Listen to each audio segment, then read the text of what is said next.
এই subject verb এগ্রিমেন্টের one of the finest rules এটা, হ্যাঁ, এটা অনেক ইম্পর্টেন্ট। প্রথমত হচ্ছে যে এটা দেখো যে সাবজেক্টের পরে ভার্ব থাকলে ওয়ান অফ, কি বলছি, subject plus verb plus one of plus plural noun, তারপরে হু অথবা দ্যাট প্লাস প্লুরাল ভার্ব। কি বলছি?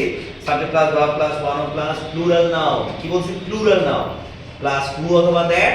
হু কখন হয়? ব্যক্তি হলে, দ্যাট বস্তু বা থিংস অর্থে ব্যবহৃত হয় সাধারণত। তারপরে কি? Plural verb. যেমন he is one of the workers. ঠিক আছে? হু ওয়ার্ক, এই ওয়ার্ক ভার্বের বেস ফর্মটা কি, মানে ভার্বের যে প্রেজেন্ট ফর্ম সেটাকে কি বলে তোমার?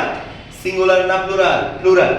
ঠিক আছে? বাকিটা এটা লেখা আছে। যেমন she was one of the most talented students, plural, who were receiving. Okay, just এই রুলসটার সাথে এই রুলসটা একটা পার্থক্য আছে, সেটা হচ্ছে সাবজেক্ট প্লাস ভার্ব প্লাস এখানে যখন কি বসছে?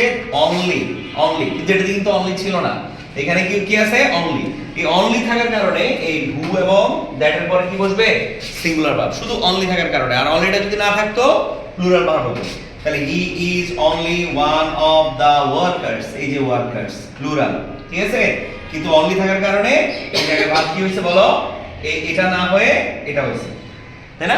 এটা না হয়ে কি হয়েছে? ওয়ার্কস। ভার্বের সাথে, ভার্বের বেস ফর্মের সাথে এস ইএস আইএস যুক্ত থাকলে কি হয়? সিঙ্গুলার। আর ভার্বের প্রেজেন্ট ফর্মটা কোন কি হয়? প্লুরাল। মনে থাকবে? আই এর বেলায় ভিন্ন, I first person singular number, সেটা ভিন্ন যাবে। ঠিক আছে? ওকে।